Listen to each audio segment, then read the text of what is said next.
Stormy the Weather Cat's here. That means it's going to be a good show. Oh, wow. Hello, Stormy. I hope anyway. Ow, Stormy, ow. Stop staring at me, making eye contact. No biting, Stormy. No biting.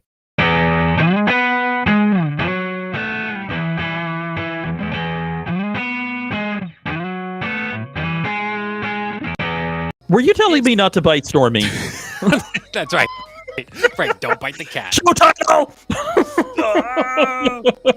Well, welcome to the Carolina Weather Group. We're Hey, y'all. live. If you're watching us live on Facebook, it's Wednesday, October 26th.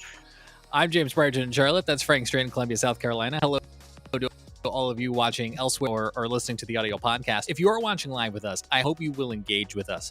It's just Frank and I here with you this week, so you are like our third co-host, and we want to bring you into the conversation, so comment along with us if you're watching on YouTube and Facebook. Also, we're trying out this thing where there's music playing in the background. If it's too loud, if you hate it, let us know. We would love to know that. This week's show, Frank, I think is just kind of be one giant edition of Too Many Tabs. Like you and I are just going to riff through Carolina weather. That's what we're here to do, right? Right, we got to be us. We do. We know we can't be anyone else. May I start with something that really just had me scratching my head today? And I'm going to show it to you via a tweet from Brad Panamich, chief meteorologist at WCNC here. And I was at work today, so I was there, and he tweeted this out, that the airport here in Charlotte was blowing dust. We were experiencing, Frank, gusting winds of 20, 30 miles an hour. And so they've got construction ongoing at the airport where they're building a fourth runway. And all the dust from the construction zone was blowing around. So actually in the METAR, it said blowing dust here at the airport today. It gave everything on the camera like a weird kind of red hue. And then as the sun started setting and we started to see the mountains, which you can barely make out of this particular screenshot. I mean, I was looking at the camera, Frank, and I was like, is this Phoenix, Arizona, or Charlotte, North Carolina? Like, what is happening here?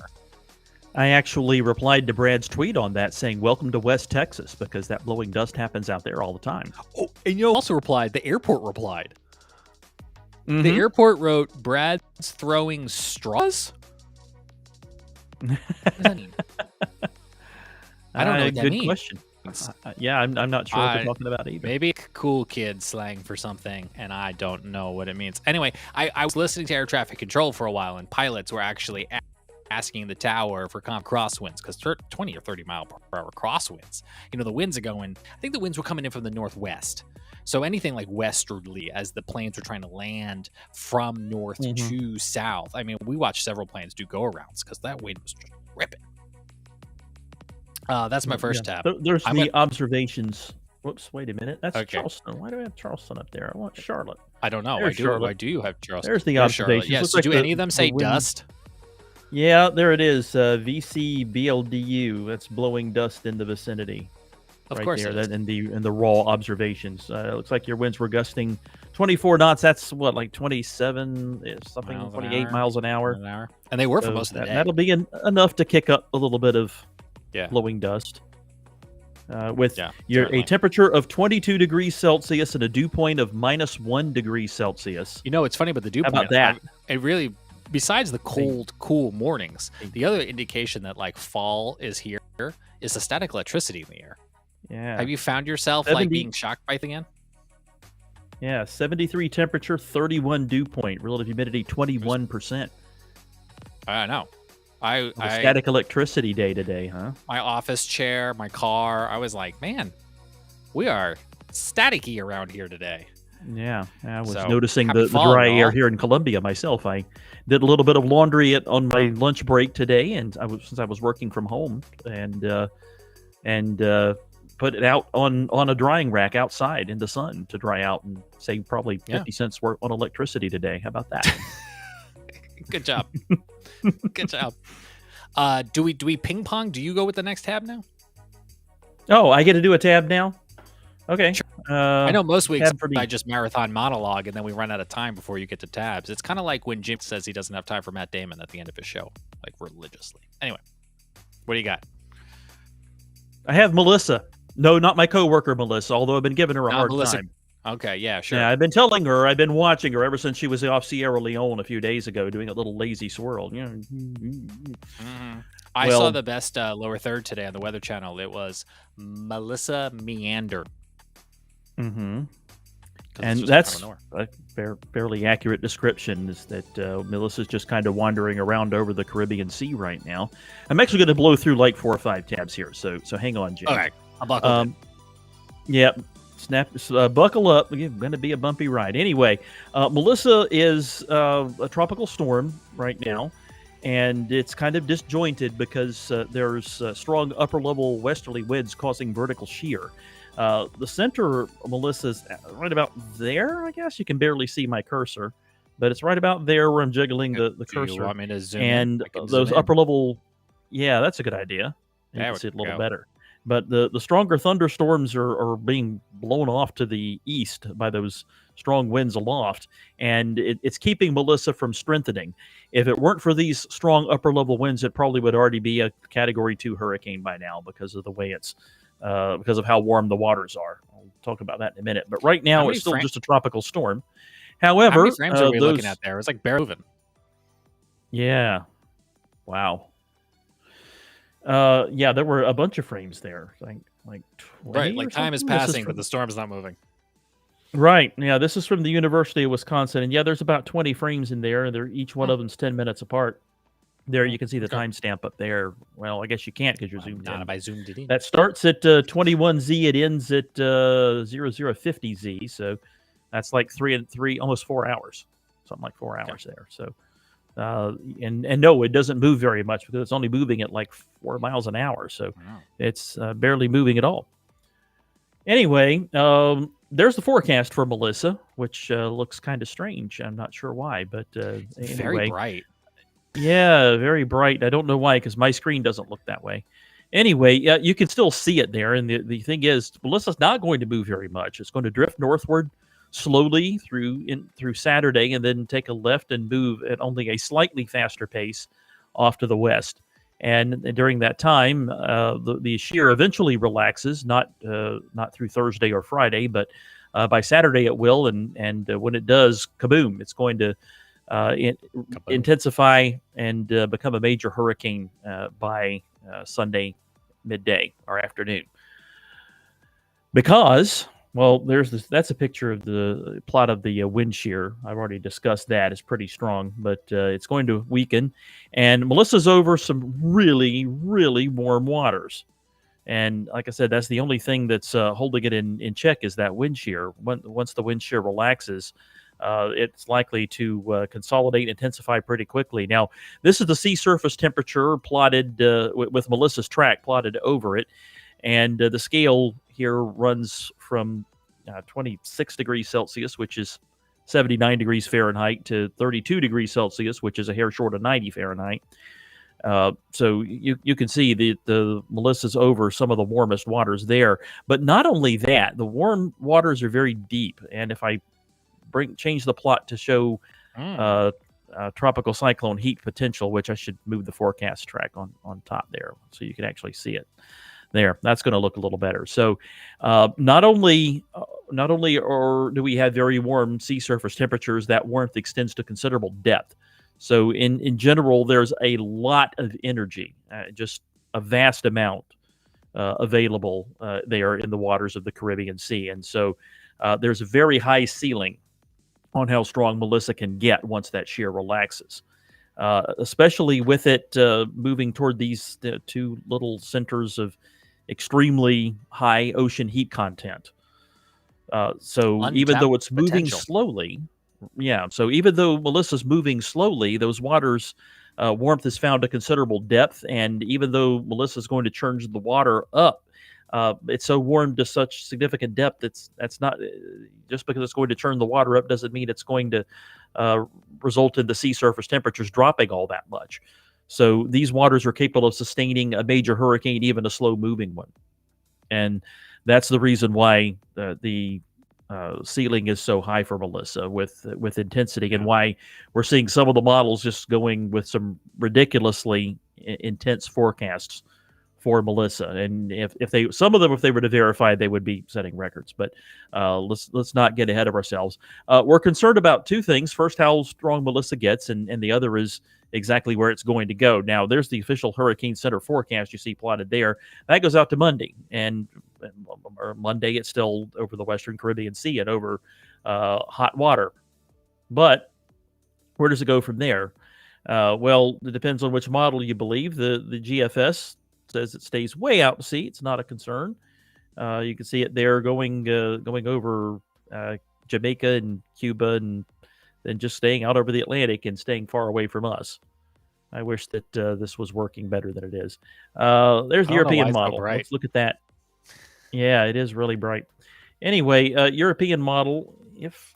Let's use the buttons instead. And European model, when it finally does bring it out of the Caribbean Sea, it's a little further west, goes more over Cuba, close to Guantanamo Bay, but then it stays out to sea. And that's pretty much what all the models are showing. But we could suppose the Canadian model, it's showing a Sandy-like solution by pulling it back. Can you play that one more time? It was a little cut off on our screen. Can you play Canada again? Okay. There he goes. There it is. A little further west, coming over Cuba, then going over the Bahamas, and then getting caught by a storm and pulled into New York City. How about that? The Canadian model, the operational Canadian model, is the only model showing this kind of thing happening. So let's take it with a very large grain of salt and say it probably won't happen. Yeah. So we don't want another Sandy, so let's hope it doesn't. But there is one model showing that. Now, other track guidance, here's the hurricane-specific models, and this is hot off the presses, the 0Z run. And again, they're showing a pretty wide spread, but mostly showing Melissa going over or just west of Jamaica, and then over Cuba, and then the Bahamas and Turks and Caicos, and then out toward Bermuda. The latest GFS ensemble shows essentially the same thing. European models a little bit further west, but not much different than that. Unfortunately, I don't have a plot of the Euro handy. Here's Google's DeepMind, and this is a model that's been doing pretty well with tropical cyclones this year. Now, unfortunately, I don't know what's going on. The latest run we have is a 6Z run from early this morning, and you can see the various spread of computer models. They're basically in two camps. This ensemble, some of the tracks go toward Haiti and stays relatively weak, maybe reaching hurricane intensity, but the rest show it going more to the west and staying and getting really intense. Category 5, most of the ones that show a more westward track over or west of Jamaica show it getting to Category 5 before turning north and going toward Cuba. You can see there's one ensemble member from Google DeepMind that takes it into North Carolina. So the odds of that happening are really low, but hey, there's one model showing it. There's another one showing it going into Rhode Island eventually as a hurricane. But again, those solutions seem pretty unlikely. However, we do have it. We are going to have an upper level trough over the eastern part of the country, and we're not really sure exactly how the weather pattern is going to shape up. 8 or 9 days from now, when Melissa finally does come out of the Caribbean Sea. So we're going to have to keep an eye on it, even though it looks like the odds favor it staying off the East Coast and not impacting the East Coast directly, including us here in the Carolinas. Of course, rough surf and dangerous marine conditions will be likely once it does come out over the Atlantic from the swells the storm will generate. But hopefully we won't be dealing with a hurricane impact somewhere along the East Coast. And at least that's the way it looks right now. Yeah, we can get this back out to sea. I mean, unfortunately, one of those islands down there is going to take a beating from this rapidly intensifying storm as it looks to get its act there, Frank, over the next couple of days. Slow moving now, but it's going to be a monster. Yeah. Unless it just goes straight toward Haiti and ends up being on the relatively weak side, as some of these computer models have been showing. If it ends up doing that, then maybe it's not the end of the world, just except for Haiti, which they get a hurricane and they don't handle hurricanes very well there. But there'd be a lot of rain in Jamaica, then that would be cause some life-threatening flooding and landslides and things like that. And Haiti might be dealing with the same thing, even if it stayed relatively weak. And the Dominican Republic too, probably. But it would be probably the best case scenario overall, because if it ended up going further west, then it's a major hurricane for Jamaica and Cuba and the Caymans and maybe the Bahamas as well. And there still could be a hurricane when it got to Bermuda. Yeah, Tim Buckley tweeted this map today, kind of the steering currents. You were just walking us through all these different scenarios the model runs, trying to figure out exactly how Melissa's going to slip between the low over the east coast of the United States, the high out over Bermuda. But this also kind of segues, I thought, Frank, into what could be our first shot of seeing some rain as we look ahead to early next week. Sunday, Monday, Tuesday, is it? Or no, Monday, Tuesday, Wednesday. Yeah. Yeah, it looks like we actually have a shot of some rain, and this is the reason why there's some uncertainty with Melissa. Let's go back to the they go hand in hand. Let's look at the Euro here. Yeah, and as we go forward in time, we're dry the next few days. No question about that. High pressure's in control through Saturday and Sunday, but it looks like a storm is going to take the low road here across the southeastern states early next week, and actually have some moisture to work with because there's a fairly good southeasterly flow coming out of the tropics coming into this thing. So it looks like there could actually be a pretty good rain event Sunday night into Monday, and with a lot of moisture to work with, good overrunning situation, be kind of a chilly rain too. So I mean, boy, we could use some rain. We certainly do need the rain. I've got the drought monitor here, so there it is. So that's South Carolina's drought monitor, and of course, from the coastal storm 2 weeks ago, the coastal areas got drenched, so they're not in drought anymore. But the rest of South Carolina is. Now let's change this to North Carolina. And so as Frank changes that over, just let audio listeners know that South Carolina, we were looking at abnormally dry, maybe severely dry in some places. Yeah. Okay. Now, North Carolina, it's kind of the same story for the coastal areas. You got a lot of rain, so you're not really in drought in those areas, thanks to that coastal storm. But you don't have to go far inland. Actually, in the D2 category around Rocky Mount, Wilson and Greenville, and in that area. The drought's less severe once you get west of I-77. As a matter of fact, some places are not even abnormally dry in western North Carolina. But still, I don't think we'll be saying no rain at all, please. Yeah, some of those places had a little bit more of that coastal rain. Yeah, right. We went for a walk here in Mecklenburg County this past weekend, Frank, and I can actually just bring up what were some real-world implications. This is a park in East Charlotte, and if you look at the pond level, you can see that the pond level is a foot lower than where it normally is. Audio listeners were looking at a pylon in a pond where you can see the water staining, and the level of the about a foot deeper. Bye, camera.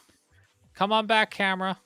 I don't know what hand. This is the downside of having a. I don't know what hand having an automatic camera to get my AI camera to zoom out. That was funny though. All right, there it goes. That was for you. Okay, so back to the drought. Again, you can see there's rocks exposed in this pond that are normally underwater. This is me standing over a bridge. I thought this was a really interesting perspective because you can see the water running down the creek here, but the water should be out to the left and out to the right, and it's kind of just trickling down the center. And when you looked back down the creek, again, you can see where it should be a little bit further to the left, a little bit further to the right, a little bit higher up, maybe about a foot or so. It's not going to fill this hole like this. Been eroded and dug down, right? We're not missing 4 feet of water here. We're missing about a foot of water, but you can just see things that are exposed that are not normally exposed. And I was just saying work the other day, Frank, and I got to go back and look it up. A year ago, we had severe drought, and I know there were lakes and things. There were like old structure, old cars, and old trees are like we're starting to get exposed in some of these man-made lakes that are dammed up in the Carolinas. I fear like we're on that road again. Right. Well, last year was absolutely bizarre, wacky in terms of rainfall because it got real dry, and then parts of the Carolinas started seeing some rain, and then Debbie, and then we were seeing severe flooding in parts of South Carolina and North Carolina too because of Debbie's rain, and then it basically didn't rain at all until Helene came along, and Helene needs no further introduction. And then after Helene, it basically didn't rain at all for another month, which was fine for 2 weeks, but then it stopped raining, and we kind of wanted it to rain at least a little bit, after about 3 weeks, but it didn't, and we ended up in drought again, and then in November, parts of South Carolina got another 8 to 12 inches of rain. The Edisto River Basin flooded from that. There was some pretty bad flooding from that around Orangeburg. So yeah, it was feast or famine in 24. And the other thing that walks right in step with this is the fire weather danger elevated this week because of the dry conditions, the lack of rain, and those gusty, breezy winds we've been talking about would make it real easy for something to spread. This is the SBC's fire day for this Wednesday night. We look ahead to Thursday. It's going to be parked in much of the same place in the Carolinas and even up into portions of Virginia. We've seen the fire service working hard to try to get ahead of the fire threat. This is a timed burn that we saw over in Richmond County. There was another one today in Moore County. Some of these prescribed burns could be upwards of 150, 200 acres at times. As of my check this afternoon, I hadn't seen any big wildfires that were not prescribed. But last fall, we just mentioned all that dry weather. We had fires in the Carolinas. Of course, we had big fires out west. I mean, that is what I'm now worried about as we kind of look into the future. Yeah, James, I to be honest, if I had a prescribed burn scheduled today or tomorrow, I would have canceled it. It was just too dry and too windy. We were having that conversation today, and we were, it's like you need the conditions in order to start the fire, but you can't have it so bad that you lose control of the fire. Knock on wood, it doesn't seem like they've lost any fire. I'm not an expert, but yeah, it feels like a difficult fine line. Right. So, and we should also say, and there aren't any burn bans that I'm aware of, but like also we're in fall. Maybe you're sitting in the backyard. Maybe you're going camping. Maybe you're doing a campfire. Maybe you're doing a bonfire. Maybe you're doing a barbecue. Take some precautions. Be smart about it. If it's really windy, maybe don't do it. We got all those dry leaves. We got vegetation starting to dry. We even have our first freeze watch coming out. So things that maybe are still growing soon come to an end because we do have our first freeze watch for Thursday night in the North Carolina mountains. Watauga County, Ashe County, Avery County. I'm missing somebody on here, but freeze watch coming out again. That kind of marks the potential end of the growing season, and we'll look for this kind of spread into the rest of the Carolinas. It's naturally starting at the higher elevations, Frank. Yeah, well, it is the season, I guess, for us to start seeing frosts and freezes up there in the high ground. Yeah.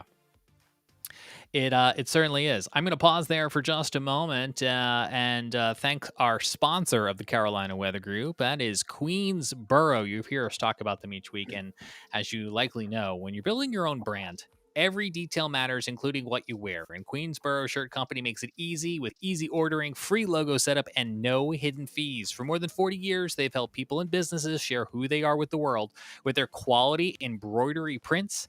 And you can see some of those on the screen right now. It's for them. It's all about honest pricing, small business friendly, and genuine care. Plus, they have a no returns necessary guarantee. It means you can try them absolutely risk-free. You can go to queensboro.com to see for yourself why they are the top-rated custom logo apparel company on the internet. And you scan the QR code on screen. Only if I move our faces out of the way, you'll be able to scan that QR code on the screen. And you can support the Carolina Weather Group, support the local economy and Queensboro by ordering from our Queensboro-powered Carolina Weather Group merch store. There's the QR code. You can scan it and order yourself your own Carolina Weather Group hats, shirts, and more. And Frank's got his hat on right now. And, of course, we're coming into that cold season, so maybe you want some Carolina Weather Group beanies. You can do those by scanning the QR code on the screen, support the show, and support Queensboro of Wilmington, North Carolina. I always think it's so cool, Frank, that merchandise is coming right out of Wilmington, right here in the backyard. That's right. Supporting local Carolina businesses. We're happy to do that. Absolutely. You might need some cold winter gear if you're going to try to escape the mountains for one last glimpse of fall leaves. Here's a look at some of those colors there. Maggie Valley from the resort cam. You can see there are still fall colors to be seen. Some areas are moving into past peak. The higher elevations are moving out of past peak. So, Frank, I can tell you, taking a look right now at some of the forecast areas. Blowing Rock is obviously a very popular. It's off of 321. We're watching that freeze watch Thursday night into Friday. But if you're going this weekend, it'll be sunny, maybe a few clouds, highs around 50, lows around 40, maybe in the upper 30s. So bundle up if you're doing an overnight excursion to Blowing Rock. Another popular leaf peeping course is Grandfather Mountain. It's actually Stormy the Weather Cat's favorite leaf peeping destination. Stormy's back. Back again. Stormy's back. Stormy's back. Hashtag Stormy's back. Similar forecast for Grandfather Mountain, not all too far from Blowing Rock. Yes. So I'll just show you here real fast. Asheville. So if you're going to go I-40 maybe into Asheville, they're going to be high of 65 on Saturday with mostly sunny skies. So a few degrees warmer than Grandfather Mountain and Blowing Rock. High of 62 on Sunday. 2 clouds Saturday night. And then again, we're watching that rain to move in for the start of next work week. I wanted to highlight those destinations, Frank, because those are the destinations that people are Googling right now. They're Googling leaf peaking weather forecasts for destinations such as these. And you know, if you haven't done it yet and you can swing it this weekend, like a weekday would be a good time to go into Western North Carolina. To look at those fall leaves before now come to the rest of us, right? So you in Columbia, me here in Charlotte, I mean, the leaves are already changing here. Go to my screen share so I can tell one more location that needs to be. Allow me to call out and shout out to Aubrey Urbanowicz, meteorologist in Harrisonburg, Virginia, who was visiting Lake Lure, my parents' backyard. And I wish that the picture was looking a little better on my screen. I don't know why everything's very bright. Yeah, the photo's not bright. You need to figure out why that's happening. I don't know. But anyway, she's looking good. So's Lake Lure, although the lake is obviously down several feet as they continue to do the work that they're doing to recover from Helene there. But the leaves are starting to turn there. The view's great, and I think I know where she is. There's a restaurant there at the intersection of Highway 9 and what's that other highway that's coming into Lake Lure? That's 64 there, I think. I'm ashamed to say I've only been once. I've only been once, Frank, and you were there. Yeah. Right. So you now have to look it up. Yeah, you could. And I think I said this. Google it live. Yes, that's 74, December. Not 64. And yes, that restaurant is the Lake House. I think that's where she is. I said it in our Helene special last December. Or was. I procrastinated and should have gone up. Gone up once. Need to go to Lake Lure. I'm up there all the time. Was there last 2 weekends, actually. Not this weekend, but I'm going. I was there the last 2 weekends to visit mom and dad and give mom technical support for her iPad. You're a good son. We made it to Blowing Rock for the Leafs. We're leaves. Probably going to go back in a couple of weeks. So I'm glad we're getting up there, but I'm trying to spread the love around. We were in Nashville, of course, for our Helene special. Saw Evan, and we dined out when we were there. We're trying to infuse some money into the local economy, right? As all the places are still recovering. Yep, and the infusion of cash is appreciated. By all means, go visit Lake Lure and what you can of Chimney Rock right now because they're open restricted. Again. Chimney Rock's restricted, right? I think that there are some parts of Chimney Rock that are open now. Maybe not certainly not all of it, but a few businesses on the not devastated far south part of Chimney Rock, I think or eastern part of Chimney Rock is open. I will just say, and I don't know what it sounds like in the final recording, but I feel like there's a little satellite delay between Frank and I tonight. And I will tell you, Frank, sometimes we do these shows, I hear one thing live and then I go back and I listen to it later, and then what is being heard of me on the recording is like time-flipped from what actually happening in real life. So apologies that I think I keep stepping on you. No, that's all right. It's probably me using Wi-Fi instead of instead of a wired connection. Sometimes results in a little bit of slowness and glitching. But you're a good technical support person for your mom still, so that's good. Yes. We were just talking about. Yeah, it wasn't supposed to sound like a joke or a dig, but it came out like one. So sorry, I don't know why. Peter Forrester is big in fall leaves. He works with Evan over at Explore Fall, but he had been picking up an initiative. Do you remember? Let's see if it's in his tweets here. I gotta find it again. 2017, pre-Helene, there was a social, and it showed like the most memorable hurricane in different portions of the East Coast, and a lot of people in the Carolinas said Hugo, and obviously Helene came along. We've also, of course, had storms like Florence and Matthew, and the question was, if we were to do this map again, what would it like? Well, Peter has a map here up on the screen, and you can see, of course, Helene moves into Western North Carolina, portions of the upstate. Hugo's still holding on to some of the territory in the I-7 and the Piedmont territory. Then we get an intermix between Florence and Floyd. Anyway, Peter's going to be on the show, I want to say next week, and he's going to talk a little bit about the map effort, what his scientific or non-scientific theory is. Also, and this is really why you got to come back, because if you're watching this right now and you're like, what? I disagree. He is still tabulating incoming submissions. So you can find him on X. And he's actively updating the map as he continues to get new feedback. So anyway, you're going to want to get subscribed to that, because I've heard a portion of the conversation already, and it is fascinating. Yep. I actually gave him some feedback myself on that, because there are people old enough to remember Hazel still, and Hazel was probably a worse hurricane than Florence for southeastern North Carolina, and may have been at least as bad as Fran and Floyd in some areas further north.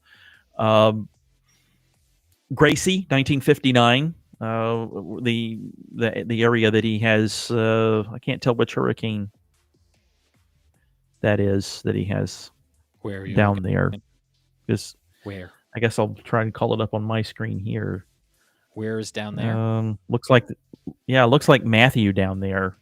But Gracie of 1959 in Beaufort and Jasper County, South Carolina, would be the worst one that anybody alive could remember. And I'm sure there's people who'd be 75 or so that are old enough to remember Gracie. It was Category 4.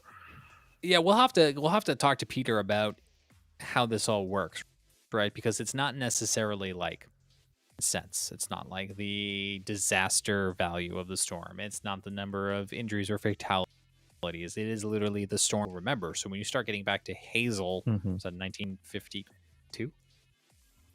54, right? It's just purely like what people is he reaching on X that is taking this and filling out, right? So there's a little bit of an inherent bias to that. Anyway, it get subscribed. It's a fascinating conversation. We're showing you the map now because I think the map's going to change again in a week. Yeah, and there has to be a certain point at what point do you say, well, nobody alive is going to remember that hurricane? You know, right. Obviously nobody alive remembers the 1893 Sea Islands hurricane, which was the worst one for South Carolina in terms of deaths, even though it didn't make landfall in South Carolina. It made landfall in Georgia, but it was still a major hurricane for South Carolina and killed at least 2,000 people. I do want to clarify when I say Hugo's the worst one anybody remembers over most of South Carolina. Sure. When I say this map's going to change in a week, it's not because we have another major storm coming in a week. It's because he's continuing to tabulate. Just to clarify. All right. I've done a bunch of tabs. Am I dominating tabs? Maybe, but that's okay. I think I covered most of my tabs already, talking about Melissa and things that might happen here in the Carolinas. So, okay. Well, our pal Jay has just written in on YouTube. He asked in my head to ask here for a while, but you'll said in a couple episodes to have redundant methods of receiving warnings. What exactly do you mean by redundant? You want to take it, Frank? Well, it just means that you need to have more than one way to receive warnings. Most people are using their cell phone for that these days, and that's great, and that's your good primary method. But you need a backup too, because storms can take out cell phone towers. Suppose a tornado is coming your way and it takes out the cell phone tower that would deliver a warning to your cell phone 10 minutes before it hits your house. Maybe then you wouldn't get the warning. So you need another method like a weather radio or having your TV on and watching Brad Panovich or Tim Buckley or Scotty Powell or another meteorologist give you that warning. So you need more than one way to receive warnings. No, so I'm supposed to keep talking while you're searching for stuff. Good radio. Wait a minute. If you could see my desk right now, you would understand why I can't find my weather radio. Yeah, since I installed a new monitor, I cleaned mine off. But there's my weather radio. There it is. Which was actually a prize. I won it from the 2019 National Weather Association meeting. So anyway, that's my weather radio. Well, we know Jay has a weather radio because he showed it to us at the Shield Museum. It's also in his little icon there on the screen. So we know he has a weather radio. So we're glad because, I think that's the one that a lot of people miss. But yeah, redundant, right? Because after Helene, when the cell phone towers and the internet and TV went down, either because of loss of power or loss of signal, that's one way typically that you can get weather information. You can get warnings. You can get from your cell phone, get from your TV. But if those go down, you're going to need a redundancy, a backup option, whether that be a weather radio, AM, FM radio. So yes, they're fabulous. And I was really trying to find, and Jay, I can't find it because I think you and I talked about this at the Shield Museum. I had a Midland. It's around here. I'll probably find it the second the show is over. I had a Midland radio, little handheld thing. But what I loved about it was you could have a home mode and you get to your home area using the same code, SAME, who's looking this up. But it also switched to go into travel mode so that if I was driving on the interstate, I could then essentially say, send me warnings for any location. And that was just an easy toggle back and forth between just home or give me everything. And I used to take it in the car all the time for that reason. Nice to have for when you're traveling. It probably would have been really helpful to have stuff like that in the days before smartphones. All right, this is not the one I was just but it was right in front of me and I was but this is another one, right? Because you also probably want redundant ways to charge it. Does yours have a solar power on it, the one that you were No, it does not. I wish it did. Does yours have a hand crank? Some of them do. So it has solar, has hand crank, and you can charge it by plugging it into USB. Right. Nice. So this is actually has a brand on it. This was a promotional item that was mailed to us at CWG. All right, so Jay, great question. Thanks for writing in with that. A couple more tabs here to show you before we wrap up this week. Sam Walker's not on with us this week, but we are still continuing to follow the ongoing saga that is homes collapsing to the ocean. Outer Banks. In the past week, another home fell in Buxton. It stayed mostly intact when it hit against its neighbor on Cottage Avenue. This is what Sam wrote on social for anybody who's listening. More minor overwash came with morning's high tide. You can see debris in the foreground of this video. Sam also was writing about community had a meeting with Insurance Commissioner Mike Cade, North Carolina. He met face-to-face with residents who are seeking state-level advocacy for what has become an increasingly urgent federal need. And this was also tethered to something that one of you all said in a Facebook comment on one of our videos last week. If I can comment, I'm going to pop it up on the screen to give credit where credit is due. But the government shutdown, Frank, has an impact on flood insurance policies. So you would be troubled right now if you were trying to get a new flood insurance policy with the federal government shutdown. I thought really interesting. I had not yet connected dots prior to that comment. So yeah, Max wrote in on. DC Hope we provides don't have insurance any. for seafront properties. Hope we don't have any big floods over the next couple months. Yeah, remember that I you would have, imagine, if you want flood insurance, you have to get it within 30 days in advance. It doesn't take effect for 30 days. So yeah, so I don't know how you would do that right now with the federal. I think I'm okay to show this picture. I don't think there's anything too secretive in it. Speaking of, we just want to shout out our National Weather Service and friends and partners who are continuing to work during the shutdown, and a special thanks to all of the delivery drivers across the Carolinas who helped us deliver bagels to the National Weather Service folks who continue to work during the government shutdown. And also, my apologies to some of those delivery drivers because I ordered through the restaurant's app. I tipped through the app thinking that was going to go to the people who prepared the bagels and the people who delivered it. But then I wasn't confident that that was what was going to happen. So then I Googled, like, how do I tip the delivery said restaurant, which I wasn't going to name, but you can see in the picture. And it turns out that that's not always the case. And there wasn't an easy way for me to ensure that the delivery money went to the driver. I just wanted to shout out delivery drivers because I didn't mean for that to happen, but also I'm sure that happens to a lot of delivery drivers out there who sometimes get slighted, and it was not our intention. yeah, as a former delivery driver, I can tell you that that absolutely does happen, and that not everybody realizes that it is appropriate to give your delivery driver a tip, same as you would to a waiter at a restaurant. 15% appropriate. I hated it because I thought I was doing the right thing, and then I found out later that maybe that's not the case, and I was like, okay, now I know. Also wanted to shout out Virginia Diner. Chris over at Virginia Diner in Wakefield, Virginia. Talked to him today on the phone because Wakefield, Virginia, home of the National Weather Service office in Wakefield, which has jurisdiction Outer Banks of North Carolina, was on our list of offices to touch base with. But Wakefield is a fairly small town, Frank, and there were not a ton of delivery options. So I called her to the diner, and Chris was more than happy to help out to make sure that we didn't leave out hardworking men and women of Wakefield just because I couldn't find them a good suitable option on one of the popular delivery apps. So we'll round out our food delivery tour on Friday.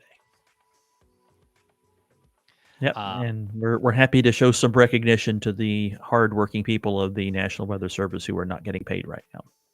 Absolutely, and Bagels doesn't fix that, but we just wanted them to know we were thinking of them, and absolutely where our hearts and minds are at. And this is not a way to toot our own horn. It's just a way to make sure that it's still on your radar at home, that those National Weather Service employees, the meteorologists, the technicians, the staff, they're working 24 hours a day, putting out forecast, making sure equipment is working.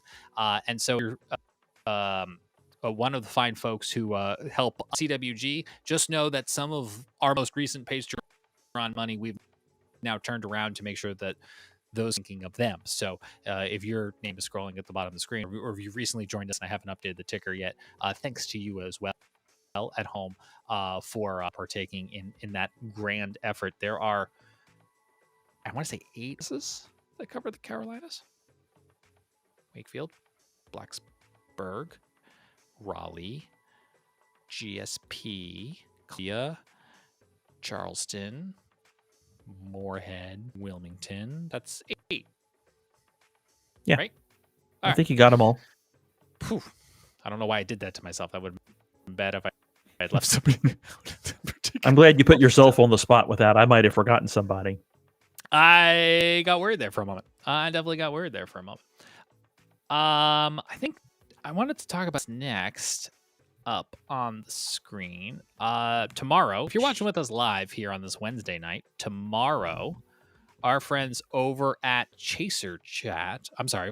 over at Stormfront Freaks, who joined us with Chaser Chat and with Weather Brains on previous telethons. Stormfront Freaks is going to be doing the regular scheduled podcast shows in their normal Thursday night at 9 p.m. Eastern time frame. And I just wanted to say, you get a chance to go take a listen to that and check it out. They've been really good friends of the show, and they're going to kind of be coming out a big chapter here after 10 seasons and close to 250 episodes. And so we hope that when you're done listening to, you can go take a listen to their pod or any of the other weather podcasts. And we shared it on Facebook, and one of the co-hosts there said, "Thanks, guys." Just in the last minutes here. And another comment on our Facebook page from Brandon wrote, "Wonder why they're ending their show." Well, I can only imagine, Frank, that it's a grind, right? They do a show every 2 weeks. Yeah, you're booking guests and trying to find topics. Do more than just be two bald guys clicking on Google Chrome tabs. Yeah, exactly, and it's a lot of work to put a podcast together. I mean, there's show prep to be done. You're trying to book guests. There's trying to promote yourself on social media, and this in addition to your day job, because I mean, it's not like you're making a lot of money doing this. A little bit, maybe. We're making enough to enough buy lunch that you once and I every 3 months or so, but we're making enough to gift some lunches. We're making enough that you and I don't have to spend out of pocket, pay for Zoom subscriptions or pay gas if we're driving up to a conference or something. But and that's thanks in part to some of the listeners, right, who join us on Patreon and YouTube membership, or even just share the links with friends so that other people. But I think it's safe to say, as far as I'm aware, no one over at Stormfront Freaks is doing that as a full-time job either. They all have other jobs, right? So yeah, it's a lot to mix in. I know when I talked to Phil Johnson over there, he said they're still going to do some of their like educational series and some of their storm coverage. I think it's just their regular schedule every 2 weeks show that's kind of going on a hiatus. Yeah, that makes sense. That's having kind of evergreen content that you can, make money or off of, or others can refer to and send you traffic, and that's probably the right way to go, actually, if you really want to make some money doing this. Yeah, Jay's still with us, and he said he just rewatched our Helene telethon from a year ago, which was co-hosted by Carolina Weather Group, Run Freaks, Chaser Chat, and Weather Brands, which is where my slip up came a few moments ago because I go through the whole list. Jay also is reminding us, Frank, Morristown, Tennessee has. Oh, yeah, that's right. Yeah, MRX has a couple counties over in far western North Carolina. They do. Might owe bagels now to Morristown. Also, I might owe bagels to Cleveland, Ohio, because I accidentally included them on the email that bagels would be coming to their offices. I was going down the chart, and Charleston and Cleveland right next to each other. Frank, this is my official. I might need to take more money out of the pot and send bagels to Cleveland, even though they don't cover the Carolinas. Okay. That's fine. Yeah, it's maybe a couple of guys or ladies there once were here, or maybe a couple of them end up down here. So I was like, oopsies. Sorry. My bad. Speaking of Ohio, one last Brad Panovich tweet. He should maybe get a commission from tonight's show. But he's been playing with his new, he's got a smart telescope. So he took a picture. There it goes. The lemon comet? Yeah, that's what it's called. Long exposure. Right. Here's, and he got this Dwarf 3 that he is adoring.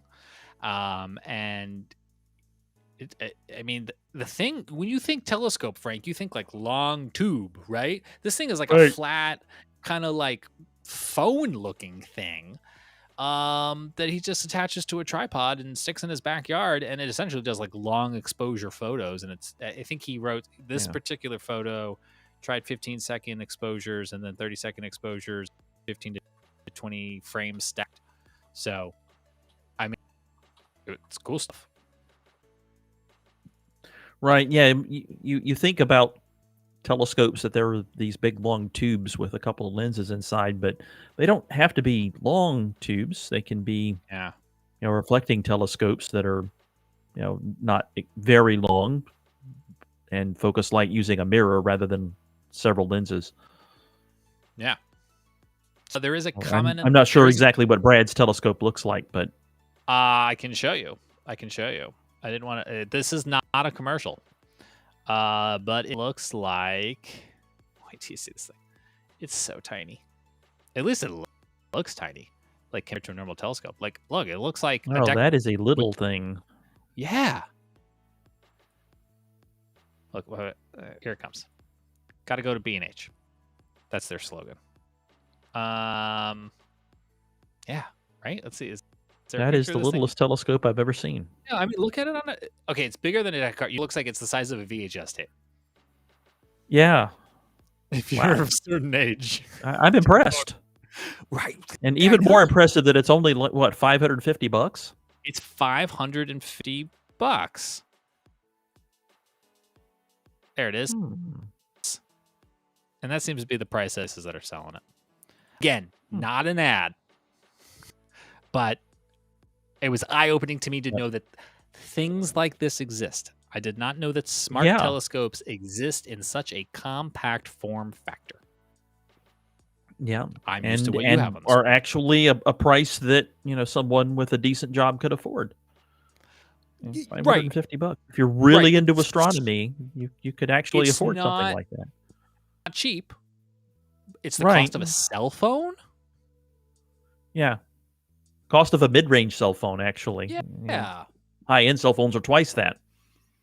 Right. True. The new iPhone, for example. That